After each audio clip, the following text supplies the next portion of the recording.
So even though it's the planet of independence and excitement, its focus will work through this. The light is increasing, nighttime is increasing, daylight is greater, nighttime is greater, the darkness is greater. It will pick up these attitudes. And from there, it's one thing to see in theory. When you look at your chart and you're looking at someone's chart around it, as you begin to see this and you begin to understand that person, come close to that person, you'll start to see it. So don't expect to get total answer to Uranus or these other planets right away. Initially you see them as a threat in your chart, as a vulnerability, as something attacking your Saturn, as attacking your responsibility or threatening your commitment level. But then there's a way of, well, I got to do this. I'm only going to do so much, and then there's a way of working to make it happen. That's the process of the hidden process of Uranus. Whew. Okay, so we get to the 4 seasons, and yeah, we have the daylight is increasing. Like you're putting these together, Capricorn, Aquarius, Pisces. It's the winter. It's the daylight increasing, but the nighttime's much greater. So it's disrupting the team pressure, the teamwork. But I'm trying to be more free, but I'm not being supported for it, or other people aren't aligned to it, or it's often contrary. There's a tendency for it to be more anxious about not going for it so much because of how it will affect other people. It'll come out in more social, so I'll join the union, I'll be part of the Green Party, or it'll come out in other ways. I'm taking big examples. This can come in very simple ways of behavioralism with how you get along with people in the family or don't. So for sure, if your Uranus is going through Capricorn, Aquarius, and Pisces, you're trying to be more free. The excitement is pushing you. The excitement is, boy, I'm afraid to do something on my own. Oh my goodness, I did it. I did that public speaking thing. I did go out and talk in front of a bunch of people. Whew, I pulled it off. But there was a lot of anxiety before it. That's Uranus. But the part that's getting the anxiety is really the Leo, Virgo, Cancer. I don't know if I can do it. It's the other side is responding to the social pressures, but the excitement is coming through the social pressures. By the time it gets to the springtime and the daylight's increasing and the daylight is greater, it's trying to be more independent, and being independent and trying to be more independent. I'm doing my own thing. I want to do it more. Get off my train. Get off my cloud. I'm just doing it. Deal with it. So when Uranus comes into those signs, it's very blatant. It's pushing. I'm into this. I'm into that. You can push for something really exciting, and you can get really independent experiences that are unique to anyone. They may not mean anything to anybody else, but they're part of your repertoire and what you're trying to instigate. So you're the one that's instigating the change or the anxiety. But it's hard if you're looking at types of attitudes to psychotherapy, or who needs what type of therapy. The therapy with the Uranus in Aries, Taurus, and Gemini is not to be part of the group analysis. That would be usually, well, it's not that simple, but just you begin to think, wow, they need to find something independent in that quality. They need to do something different. And there'll be 3 different styles. There'll be a cardinal, fixed, immutable way of doing this. So each one will be different stages, and have its own special quality comes in on this. But as soon as we get to the summer, Cancer, Leo, Virgo, it's about you and your home, your security, your kids, your showing, how you're noticed, what you can do. And I want to live in a special home. I want to be I want to be noticed for being radical. I want to work for myself on my own systems of doing things. It's very fussy in this sense. It's accentuated me, but it's not it's moving towards others. It's trying to make this shock and excitement be noticed by others, or affect others. But other people are not necessarily going to want to align exactly to that. They might applaud it, but they're not going to necessarily align to it because it's not the more responsible side of things.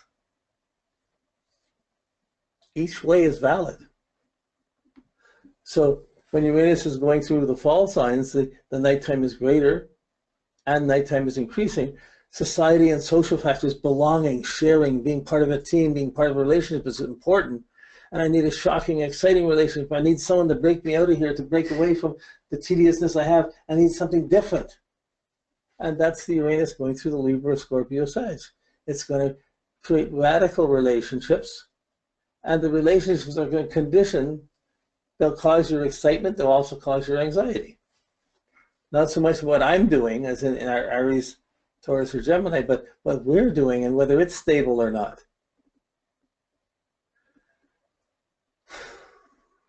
Okay, like I said, these are, you get glimpses of things for your own chart. So when you're trying to do your worksheet, you're working through this, and you're taking each of these categories, and you're imagining how, and you're starting to see, how's this working for me? And you'll get, it's not hard when you start doing it, and you start hitting that nerve, you'll start seeing it. Okay, so we're just going to go, well, we went through the 3 signs. So when we go to once we've picked up this essential attitude of moving towards freedom or being responsible, being independent or being involved with others, and the shock working one way or the other, independently or in context or in relationship to others. So really our sense of relativity of being related to others and how we fit in that, that's all the nighttime increasing. So Uranus might shake that up. But the daylight is greater half. It's going to be, they're not going to care that much about how it's fitting in. They're not looking to fit in. They're looking for other people to relate to their excitement and come into their world because they're so exciting, more independent. But once you've picked up that attitude, the masculine signs, the fire and air signs, are going to project it. So if you have Uranus in the masculine signs, you're going to project your need for excitement. You're going to be, it's almost like you're being the instigator of it. You're going to project it out there. And the odds are as soon as you project your excitement out, 90% of people or 95% of people are going to reject it, and it's going to cause some anxiety. But you still have to make the impression of being different. When it works well, everyone's acknowledging your uniqueness and your excitement, but they're not necessarily trying to be closer with you because of it. Some will. So this whole principle of, I see the excitement almost like a sense of freedom. Freedom is a word that's difficult to use because it's so misunderstood. But independence is a better, the sense of independence of doing one's own thing, being more creative or more receptive. So you could change this. I'm using the daylight increasing as more active, more moving towards more freedom and doing one's own thing. And the nighttime increasing being moving towards belonging, and that you could say the daylight increasing is moving to, is becoming more and more creative. It's trying to move towards more independent creativity, whereas the nighttime increasing would be more receptive to creativity through the team or in a social factor. But the masculine signs, the Aries, the Gemini, Leo, Libra, Sag, Aquarius, it's going to project it. Now with Uranus, well, we'll get to that in the fire sign, but this projection sets up a certain type of excitement, a certain type of response of how things are going to work. It's very different than if it's in the feminine signs where it's working in reflective signs. You pick up the attitude and you're causing excitement and you're reflecting on it. That's not so comfortable.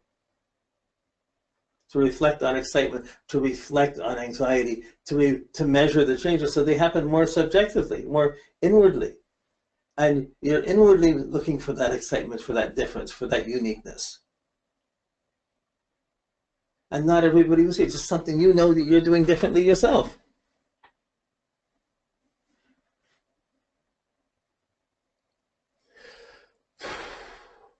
It's a planet you can't see. It's not, it's just like you can't define it exactly. You can look at it, little windows come up, you look at it, you say, oh, there it is. But as you run into people going through this, it begins to accentuate this. And going back over these every now and then, every 6 or 7 years, or every 2 or 3 years to go back over these the signs and their influence, especially on the outer planets, it really is enlightening. You begin to see it more and more. But this difference between masculine and feminine signs is not just, oh, it's just masculine and feminine. No, one is projecting the excitement, the other is trying to attract it or responding to it. So the masculine signs might be called, hey, notice me, I'm being exciting, or I'm leading for the excitement. And the receptive signs may be, well, I'm glad that to invite your excitement in. I'm glad to respond to your excitement, or respond to something exciting, or more commonly to just be anxious about something you can't express. But you can't get rid of it. So Uranus is a funny position. It has that freedom and excitement, but it's always threatening Saturn. It's disturbing the Saturn. So it's not often there's the reverse reaction. I see the freedom, I see the excitement, I'm afraid of this, oh my goodness, I got to worry about it. It creates the insecurity and the restlessness about it's not stable enough to go for. It will still happen, but in the feminine signs, you're taking in that excitement, you're responding to that excitement, whereas in the masculine signs, you're projecting it out. It's not a main player like your sun, other things can eclipse us, but it's still going to be a force that's working there. You can get along with anybody if you're not trying to change how they are. But boy, if you have different degrees of excitement and one person's being exciting, the other person's reacting and being anxious about, being afraid of it, being anxious of it and backing up from it, that causes a lot. It's very difficult to stabilize a relationship. It'll polarize it. Okay.